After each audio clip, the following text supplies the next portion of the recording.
नमस्ते। मैं डॉक्टर रुचिता पटेल आप सबका स्वागत करती हूँ नास्को के यूट्यूब चैनल में। National alliance of sickle cell organisation के द्वारा प्रस्तुत किया जा रहा है सिकल सेल संवाद, जिसमें आज के हमारे एक्सपर्ट है संघमित्रा दास, जो कि असम इंडिया से है। अभी वो एंथ्रोपोलॉजिस्ट में पीएचडी कर रही है एरिजोना स्टेट यूनिवर्सिटी यूएसए। उनका काम विज्ञान, टेक्निक और स्वास्थ्य के सामाजिक पहलुओं से जुड़े मुद्दों पर अनुसंधान करना है। Welcome ma'am. अब हम आपका बहुत बहुत स्वागत करते हैं नेस्को के यूट्यूब चैनल में। उनका पीएचडी थीसिस इंडिया में सिकल सेल डिजीज के प्रबंधन पर आधारित है।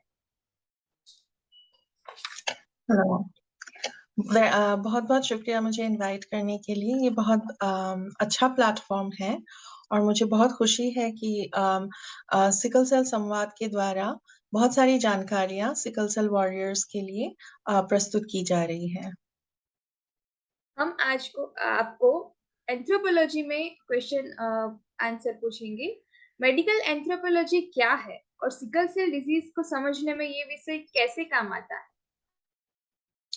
मेडिकल एंथ्रोपोलॉजी यानी कि मानव विज्ञान का एक पार्ट है। मेडिकल एंथ्रोपोलॉजी सारे पहलुओं को देखता है सिकल सेल का।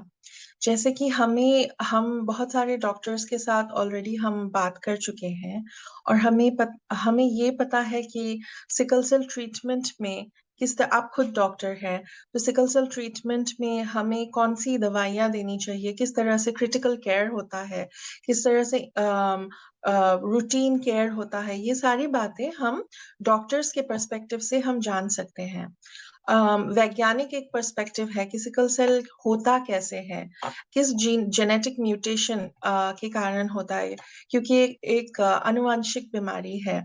तो हम जेनेटिक से वो ये जान सकते हैं कि किस तरह से सिकल सेल जीन के कारण सिकल सेल डिजीज होता है।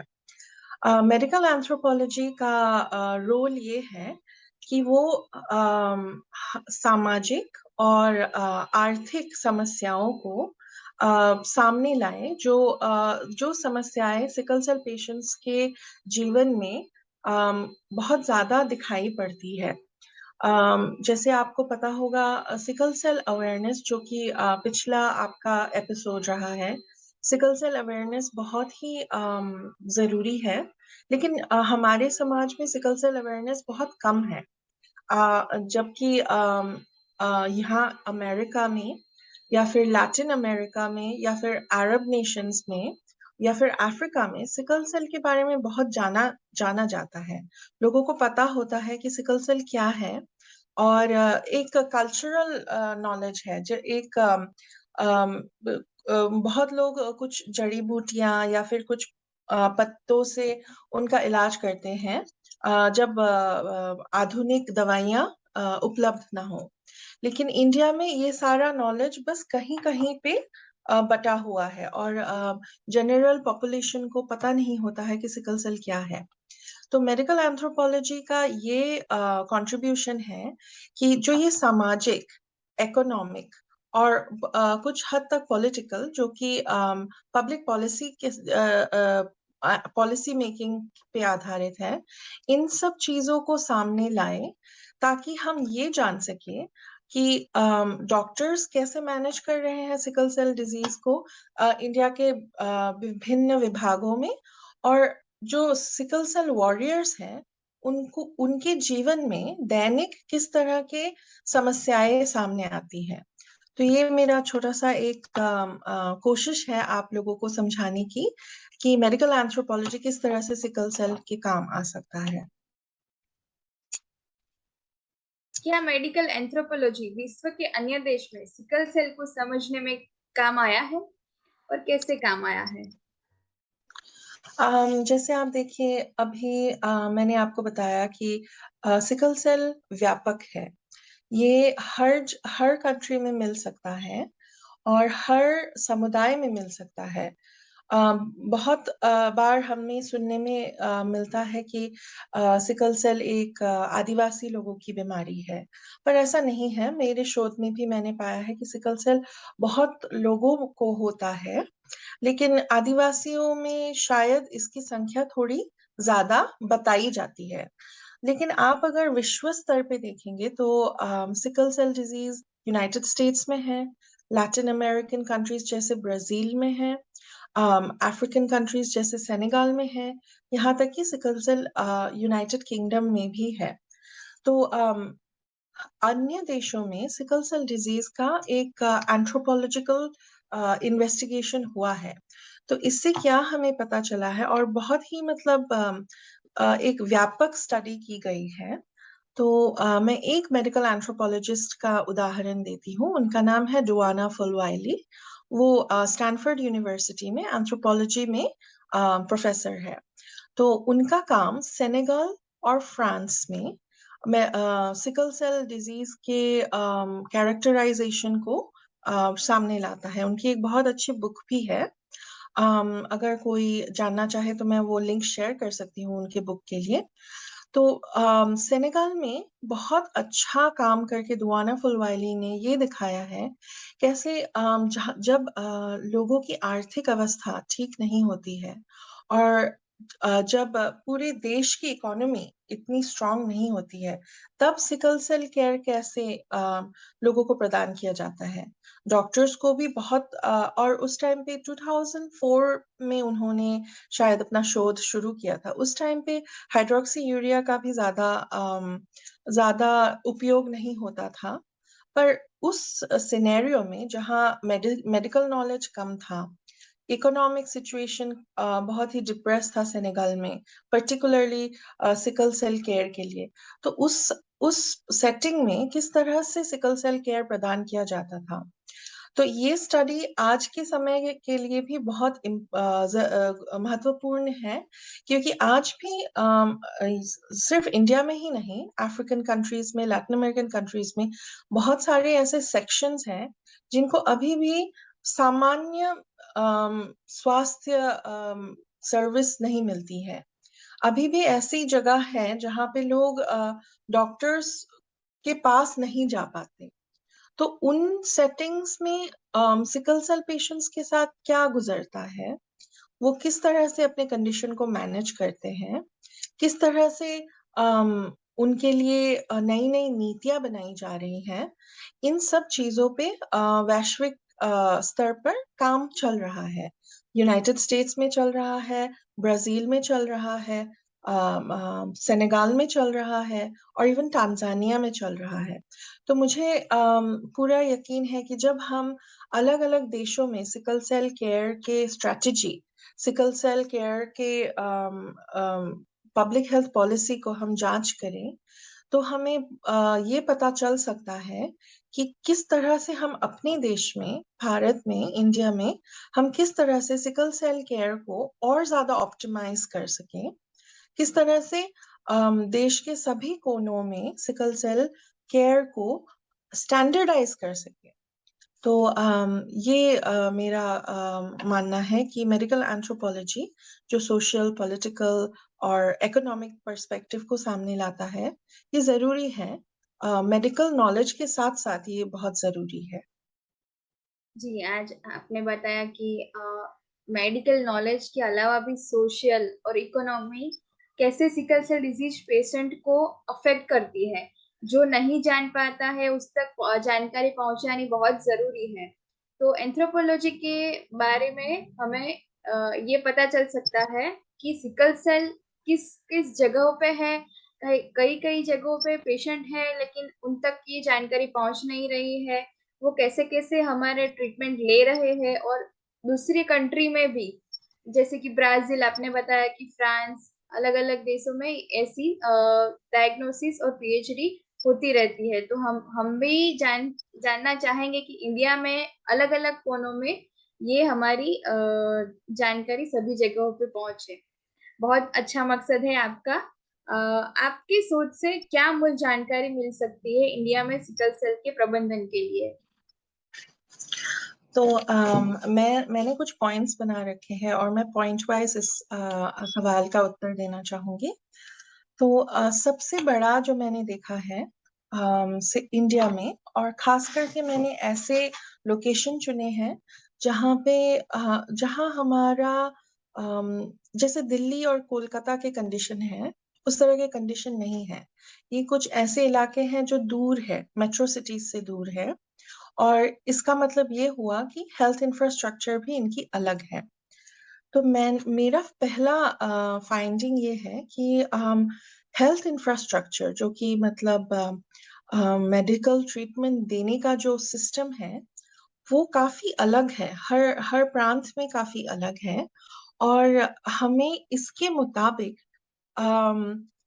स्ट्रैटेजिकली सिकल सेल केयर को डिजाइन करना पड़ेगा, क्योंकि कुछ इलाके जहां मैंने काम किए हैं वो इतने दूर दराज में हैं, और वहां पे मैंने कुछ समुदायों के साथ मिलकर काम किया है। वहां पे आप ये नहीं सोच सकते कि पेशेंट्स खुद आएंगे अस्पताल। जब उन्हें क्राइसिस होगा तो वो खुद चल कर आएंगे, क्योंकि कभी कभार ऐसा होता है कि 40-50 किलोमीटर दूर होता है एक हॉस्पिटल, तो वो मैनेज नहीं कर पाते। और ऐसा होता है कि उनकी आर्थिक स्थिति भी अच्छी नहीं होती है, तो वो तुरंत मैनेज नहीं कर पाते हैं। लेकिन जिस क्षेत्र की मैं बात कर रही हूँ, यहाँ पे दो एनजीओस बहुत सालों से सिकल सेल पर काम कर रहे हैं, और एक एनजीओ के साथ मैंने कोलैबोरेशन किया है। तो वो बहुत अच्छा सिकल सेल केयर दे रहे हैं। लेकिन उनके हेल्थ इंफ्रास्ट्रक्चर में एम्बुलेंस प्रोवाइड करना भी एक पहलू है। जैसे अगर कोई सिकल सेल पेशेंट है जो 40 किलोमीटर दूर एक गांव में रहता है, उनको अस्पताल आना है, तो वो उस एम्बुलेंस को फोन कर सकती है और वो एम्बुलेंस तुरंत पहुंच सकता है वहां पे। ये सुविधा है, लेकिन हर जगह में नहीं है। तो ये एक, हम एम्बुलेंस को कैसे एक हेल्थ इंफ्रास्ट्रक्चर के तौर पे देख सकें, वो एक बहुत जरूरी पहलू है।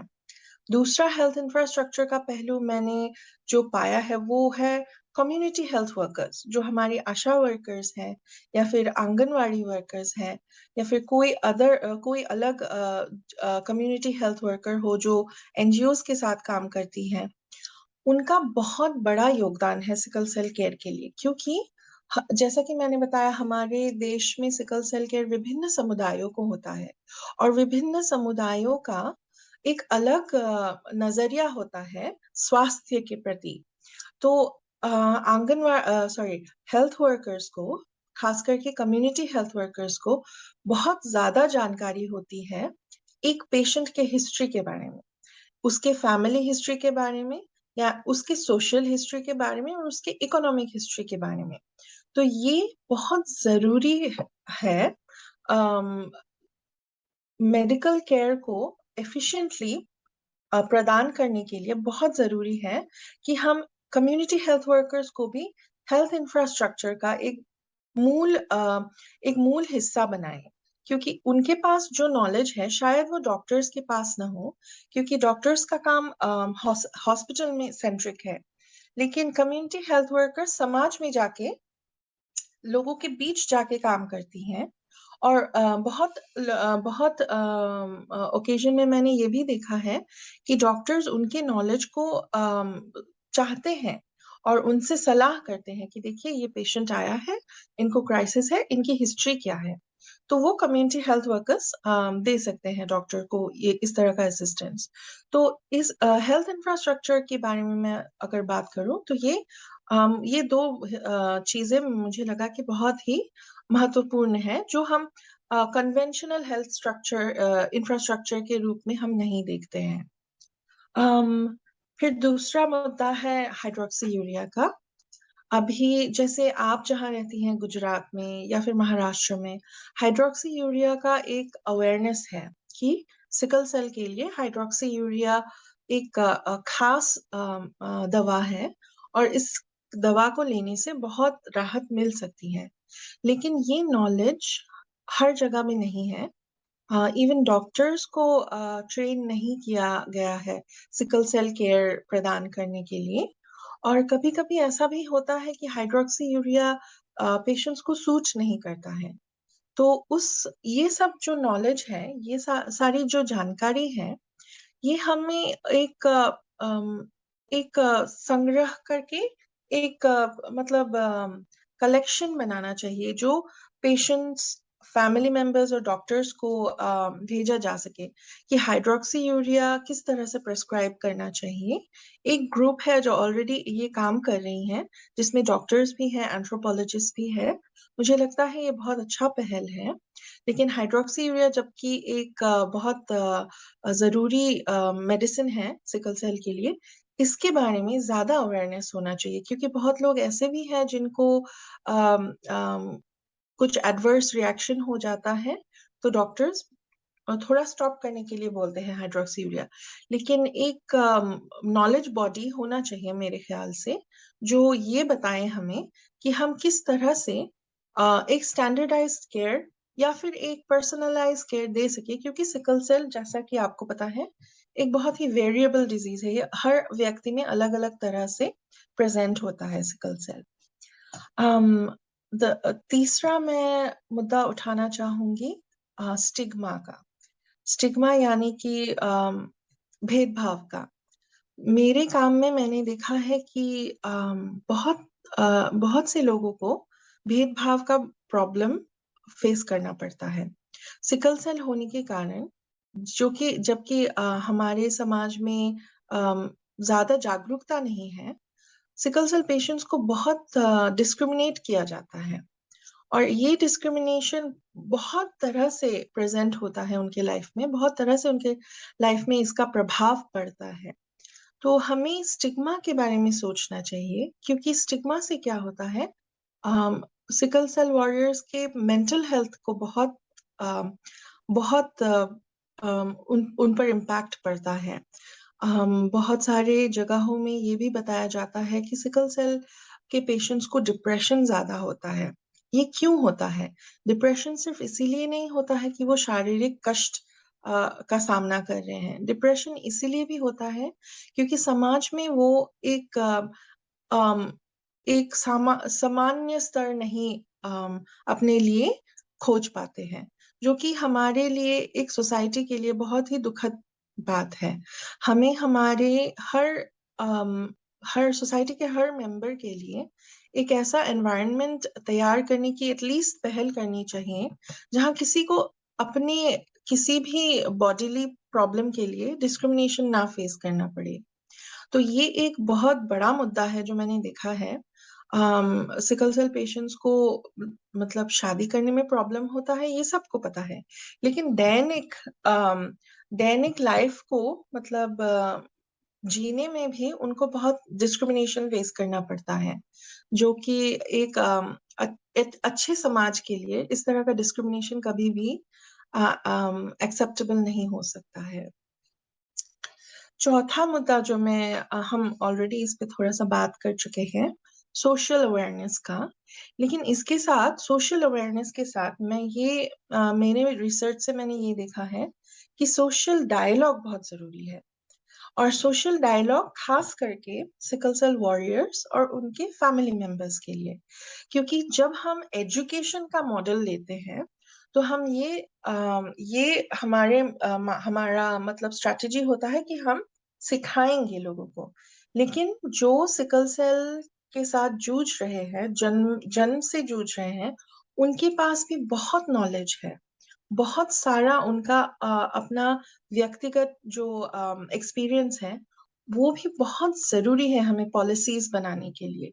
तो सिकल सेल या फिर पब्लिक हेल्थ पॉलिसी का फोकस सिर्फ सोशल एजुकेशन में नहीं, सोशल डायलॉग में होना चाहिए। लोग जो अपने बच्चों को सफर करते हुए देखते हैं बचपन से ही, उनके हिसाब से क्या चीजें जरूरी है। हो सकता है उनके हिसाब से पेड लीव जो होता है, वो उन जैसे माता पिताओं को बहुत टाइम नौकरी से छुट्टी लेनी पड़ती है, क्योंकि उनके बच्चों को हॉस्पिटल्स ले जाना होता है। तो ये उनके लिए बहुत बड़ा मुद्दा है। तो ये हम पॉलिसी में कैसे ला सकते हैं कि पेड लीव मिले माता पिताओं को। और एजुकेशन और एम्प्लॉयमेंट सिकल सेल वॉरियर्स के लिए, एजुकेशन में अभी आप लोगों को अफर्मेटिव एक्शन के द्वारा रिजर्वेशन है, एम्प्लॉयमेंट में नहीं है। लेकिन मेरा पूरा मानना है कि हर सिकल सेल वॉरियर चाहता है कि उनको एम्प्लॉयमेंट में भी कुछ रिलैक्सेशन मिले, क्योंकि वो रोज काम पे नहीं जा पाते, क्योंकि कभी कभार उनका मिस हो जाता है क्योंकि क्राइसिस एपिसोड होता है। तो मतलब किस तरह से हम इन चीजों को पॉलिसी में लाएं, ये हमें सबसे बेहतर सिकल सेल वॉरियर्स और उनके फैमिली ही बता पाएंगे। तो फोकस सिकल सेल डायलॉग में होना चाहिए, मेरा ये मानना है। और लास्ट जो मुझे लगता है बहुत ही अहम मुद्दा है, जो मेरे शोध से सामने आता है, वो है किस तरह से हम सिकल सेल वॉरियर्स के लिए केयर केयर प्रोवाइड करते हैं, not just medical care but everyday care. इसमें मैं जेंडर जेंडर के बारे में बात करना चाहूंगी। बहुत बहुत केसेस में मैंने ये देखा है कि जो बच्चा है, या फिर एक ही फैमिली में एक से ज्यादा बच्चे हैं जिनको सिकल सेल है, उनको केयर प्रोवाइड करने के लिए हमेशा माओं को अपना काम छोड़ना पड़ता है। उनको अपने घर में रहना पड़ता है और बच्चों का ध्यान रखना पड़ता है। तो ये एक एस्पेक्ट है कि किस तरह से जेंडर एक फैक्टर बन जाता है सिकल सेल केयर प्रैक्टिसेस के लिए, ये हमें देखना पड़ेगा। क्या ऐसा हो सकता है कि हम माताओं को इस तरह के फैसिलिटी प्रोवाइड करें कि जहाँ पे वो काम करते हैं वहाँ पे एक मेडिकल प्रोफेशनल रहे जो सिकल सेल केयर में एक्सपर्ट रहे, खास करके उन इलाकों में जहाँ सिकल सेल केयर व्यापक है। क्या हम ऐसा कर सकते हैं कि क्रश में एक मेडिकल प्रोफेशनल हो या फिर कोई भी प्रोफेशनल हो जिनके जिनको सिकल सेल की जानकारी है? तो क्या होता है, अगर क्रश रहे उस जगह में, तो माएँ अपने बच्चों को क्रश में रख के आराम से एटलीस्ट काम पे जा सकती हैं। और इकोनॉमी बहुत जरूरी है, क्योंकि दो लोग काम करेंगे तभी एक परिवार जिनके बच्चों को सिकल सेल है वो अच्छे से केयर कर पाएंगी, क्योंकि उनका हॉस्पिटल एक्सपेंस भी बहुत ज्यादा होता है। तो मेरे शोध में ये कुछ 5 की एस्पेक्ट सामने आए हैं।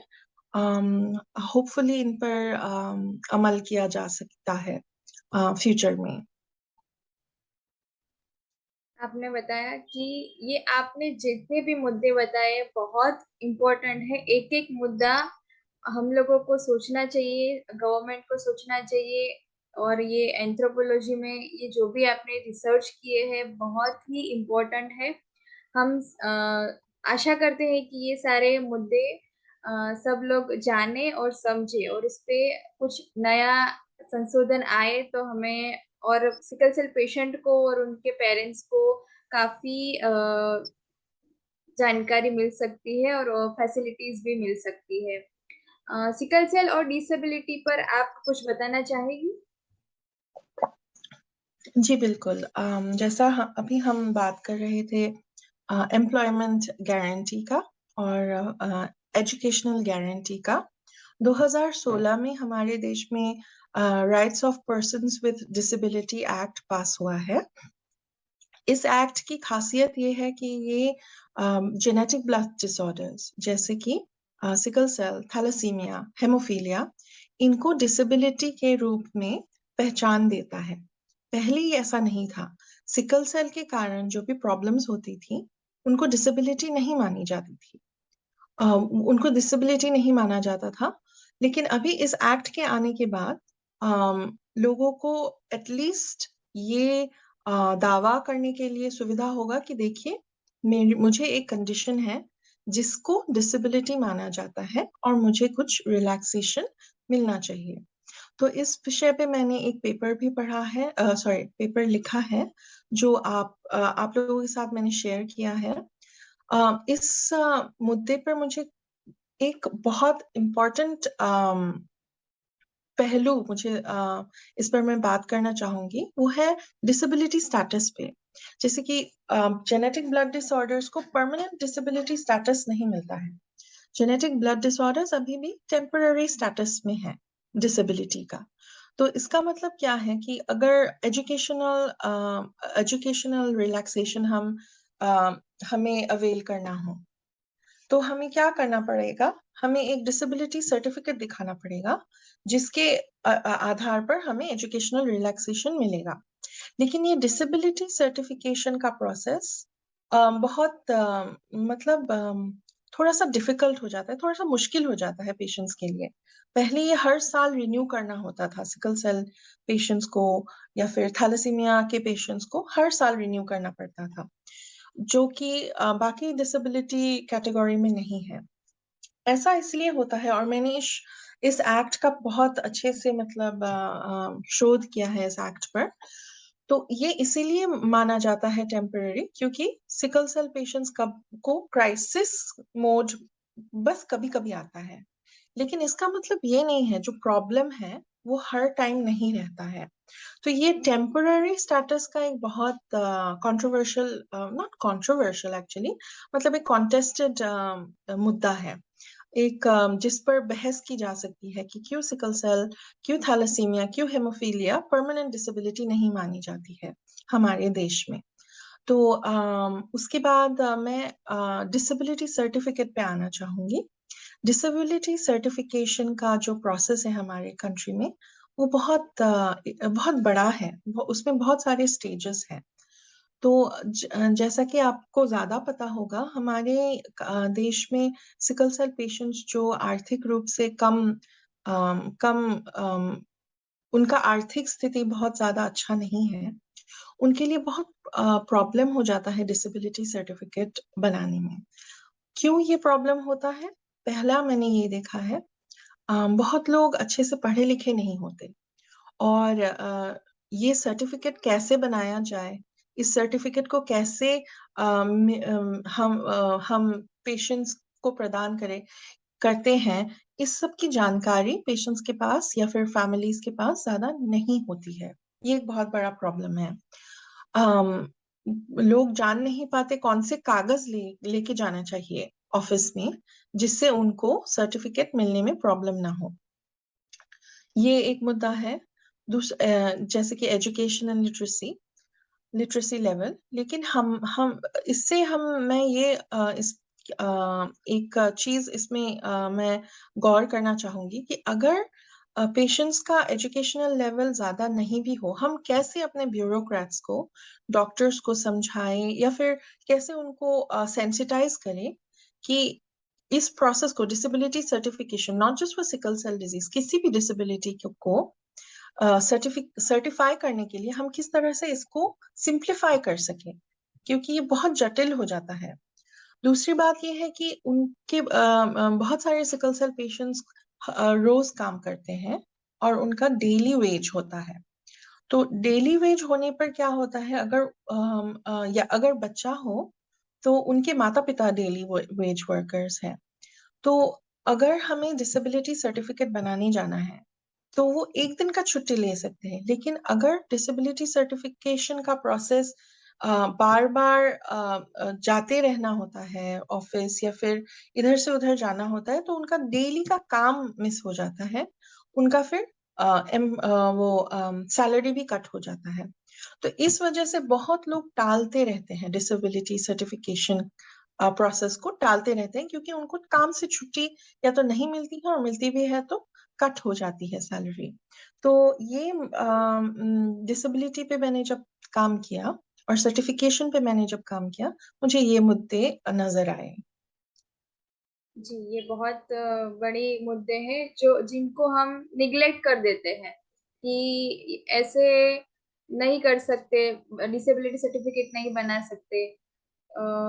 आपके शोध के अनुसार सिकल सेल वॉरियर्स के लिए सबसे बड़ी समस्या क्या है? अम, मैंने जैसे बहुत बहुत दिनों से मैं सिकल सेल से जुड़ी हुई हूँ।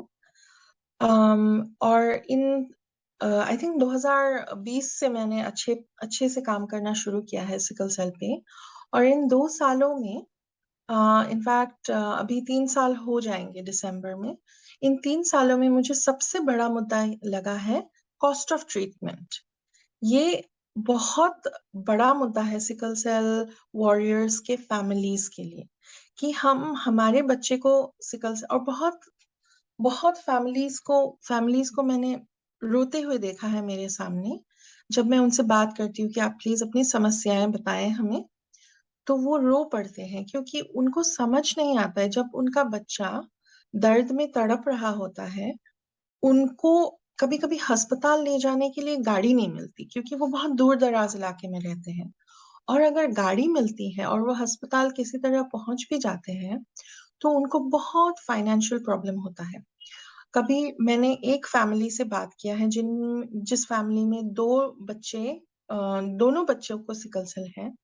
तो वो फैमिली, जब मैं उनसे मिलने गई अस्पताल, उन्होंने मुझे बताया मैं कि ट्रीटमेंट तो चल रहा है, लेकिन उनको तकलीफ हो रही है। जब मैंने पूछा क्या तकलीफ हो रही है, ट्रीटमेंट करने के लिए उनको एक टाइम का खाना कम खाना पड़ता है, क्योंकि अगर वो खाना खाएंगे तो मेडिसिन नहीं नहीं खरीद पाएंगे, और अगर मेडिसिन खरीदते हैं तो खाना नहीं खा पाएंगे।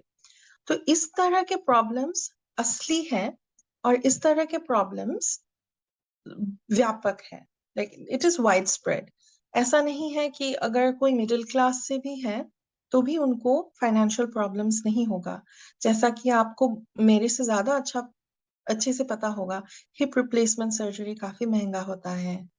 दैनिक मेडिसिन खरीदना, हॉस्पिटल में जाके क्राइसिस मैनेज करना, अगर आप गवर्नमेंट हॉस्पिटल ना पहुंच पाए तो प्राइवेट हॉस्पिटल्स में ट्रीटमेंट कराना, ये महंगा होता है। और ये एक आर्थिक बर्डन हो जाता है फैमिलीज के लिए। तो ये मुझे लगा कि सबसे बड़ा मुद्दा है कि हम कैसे सिकल सेल ट्रीटमेंट को बिना मूल्य, अगर अगर हो पाए तो बिना मूल्य प्रोवाइड करा पाए पेशेंट्स या फैमिली मेंबर्स को, ताकि कोई भी ऐसा सिकल सेल वॉरियर, बच्चा हो एडल्ट हो, ऐसा कोई ना रहे जिनकी मौत हो जाए क्योंकि उन्हें वक्त पे इलाज नहीं मिलना, और क्योंकि उनके माता पिता या वो खुद इलाज अफोर्ड नहीं कर पाए। तो ये मुझे लगता है प्राइमरी मुद्दा है। तो मेरे शोध में मैंने यही पाया है कि cost of treatment, economic situation बहुत जरूरी है। सिकल सेल पेशेंट्स के, सिकल सेल वॉरियर्स के और उनके फैमिलीज के लिए ये एक बहुत बड़ा मुद्दा हो जाता है। उनके जीवन को बहुत आर्थिक समस्याएं प्रभाव करती हैं उन पर, बहुत ज्यादा बर्डन हो जाता है। तो अगर हम कुछ ऐसी पब्लिक हेल्थ पॉलिसीज बना सके जो इस पर गौर करें, क्योंकि हमारे देश में कुछ सिकल सेल पेशेंट्स ऐसे भी हैं जो खुद दैनिक जो वर्कर्स हैं, डेली वेज वर्कर्स, वो खुद डेली वेज वर्कर्स हैं। तो उनके लिए हम क्या कर सकते हैं ट्रीटमेंट प्रदान करने के लिए? क्या हर जगह में सिकल सेल ट्रीटमेंट, हर प्रांत में कम कम पैसों में या फिर बिना बिना किसी चार्ज के हम प्रोवाइड कर सकते हैं?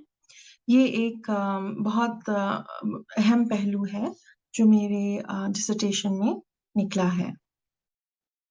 जी संगमित्रा, आज हमने जाना कि सिकल सेल डिजीज का आर्थिक और सामाजिक भी पहलू कितना जरूरी होता है, जो पेशेंट फेस करता है, जिसकी फैमिलीज फेस करती है, उसको क्या क्या कठिनाइयाँ आती है, उसको कैसे डिसेबिलिटी सर्टिफिकेट में कठिनाइयाँ आती है, वो जो सर्टिफिकेट की प्रोसीजर है कितनी जटिल है, उनको हम सरल बना सकते हैं, उसके पेरेंट्स को क्या क्या कठिनाइयाँ आती है, वो जो अगर पेरेंट्स वर्किंग है तो उनको कैसे छुट्टी मिल सकती है कि नहीं मिल सकती। काफी सारे मुद्दों आपने जो हमारे साथ चर्चा की है वो बहुत ही इम्पोर्टेंट है। हम लोग नास्को की वजह से हम लोग इसको सारे लोगों तक पहुंचा सके, वो ही हमारा काम है। और इस मुद्दों पर लोग भी जान सके और काफी सारी जानकारी लोगों को भी इससे मिल सके, और जो भी तकलीफें आती है वो उनका कैसे सामना कर सके, वो बहुत ही जरूरी है। तो आज हमने आपसे बहुत ही काफी सारी जानकारी मिली, तो उसके लिए बहुत बहुत थैंक यू हमारे मंच से जुड़े रहने के लिए और हमें इतनी सारी जानकारी देने के लिए आपका बहुत बहुत धन्यवाद और आपका कीमती समय देने के लिए हमको बहुत बहुत धन्यवाद। Thank you so much. Thank you very much and all the best.